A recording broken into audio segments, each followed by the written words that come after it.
10 years ago, when I first began my journey working with survivors of human trafficking, I never could have predicted what would happen and the lessons I would learn along the way. It started with a mission to provide survivors with the shelter, education, and well-paid employment that they needed to end the cycle of poverty and slavery. I started a nonprofit because I felt compelled to help women and children to rebuild their lives after being sold, abused and exploited again and again, rejected by their families, outcast from society, and ultimately ending up feeling like human garbage. I've come face to face with many atrocities along the way, like what Meena experienced. Meena was born in a remote village in Nepal. She was one of 8 children, and her family was desperately poor. And when Meena was 11, her father died, and shortly thereafter, she was trafficked to a brothel in Mumbai. She woke up confused, not knowing where she was, not being able to speak the language, and was abused by 14 men the very first night. For the next 2 weeks, she was starved and beaten and gang raped until she had no will left to resist. Meena stayed in that nightmare for another 2 years, locked up and forced to service 10 or 20 men a night, with no protection against STDs or whatever violence a customer wanted to inflict upon her. And the police came to the brothel weekly, trading their silence for free services. Shame was used to control her. Or Priyanka. Priyanka's family were pavement dwellers that lived under a tarp in the streets of Calcutta. And when she was 10, her parents sent her to the train station to earn money begging and sweeping the trains. Well, you can imagine how vulnerable a child would be in that circumstance. And sure enough, a few years later, she was trafficked to a brothel in Delhi. Priyanka managed to escape and was sent to recover at a shelter home. When she was finally able to return to Calcutta, she looked forward to a joyous family reunion. But instead, parents threw her out in the street, and her family blamed her for what happened, for bringing shame upon the family. And later we learned that her parents were actually involved in trafficking her. When girls like Meena and Priyanka are rescued, they are at first incredibly angry and traumatized. They don't trust anyone because they've been told by their traffickers that anyone pretending to help them is only going to sell them again into an even worse situation. They're paralyzed when faced with the simplest decisions. And they feel detached from their bodies, often saying things like, "I'm not actually here, this isn't my body." Sometimes they have a literal numbness in their limbs, not from any physical cause, but from that emotional detachment. I know these stories are very hard to hear, and honestly, they're hard for me to even speak them. But now here's the surprising part. Despite these agonizing backstories, survivors are able to find happiness again. And more than happiness, they're able to access a kind of transcendent joy that I've rarely seen in other, far better circumstances. Now, there are some, maybe 5 out of 100, who are unable to completely recover, but by far the majority of the women and children I've worked with are able to rebuild new lives with open hearts, loving relationships, and accomplishment. They inspire others. They're the light in their family and community.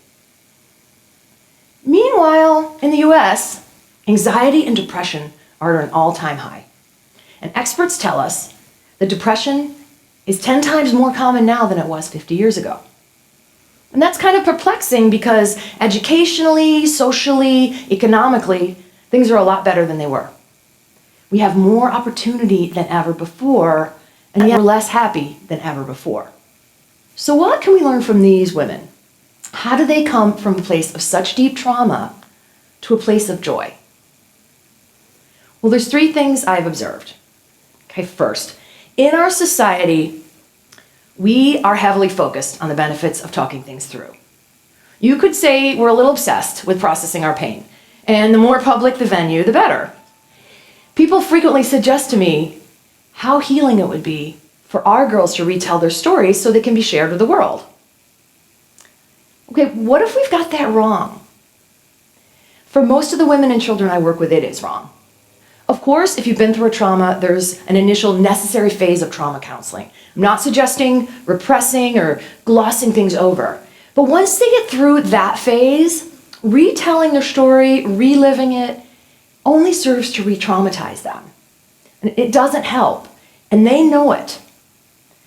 What separates the ones who thrive from the ones who don't is that they don't let their past define them. They're hell-bent on moving forward. I wonder if this is why people like Elizabeth Smart, who was kidnapped from her Utah home and forced into marriage with a religious fanatic, guard their privacy so fiercely and choose not to talk to the press. When we mentor survivors, we've had a lot of success focusing our attention on what they want in the future and then working together to get them there. Because what gets them happy is getting on with it, moving forward, gaining a sense of control. If you believe, as many people do, that being trafficked or being abused in this way is so awful and so outside the realm of normal human experience that you can never recover, you'll never fully recover. And I admit, I used to think that, because when I first started doing this work, I expected newly rescued girls to be curled up in the corner in a fetal position, traumatized beyond repair. But in reality, very few are. We all work together to encourage the belief that you can recover and your life can be even better than it was. The girls live into that belief and thrive. Martin Seligman, the father of positive psychology, writes in his book Flourish about the lost art of dealing with it. Now, there is an approach that has gone way out of fashion. I was afraid to even say it in this talk. Seligman encourages his clients to live heroically, functioning well even when you're very sad.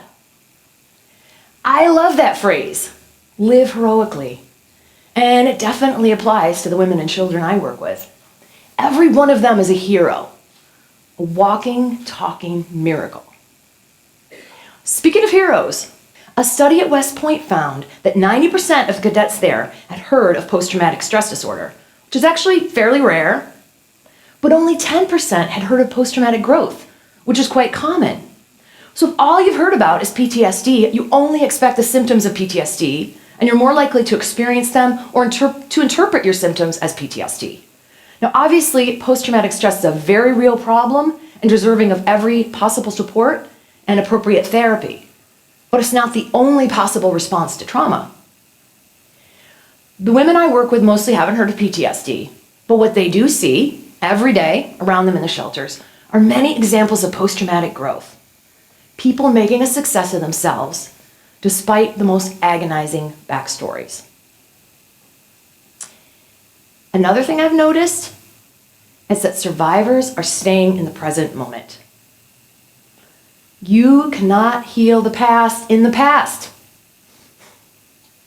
Often when we offer a workshop or a job training, the newly rescued girls will show up in the morning anxious and upset, unable to focus.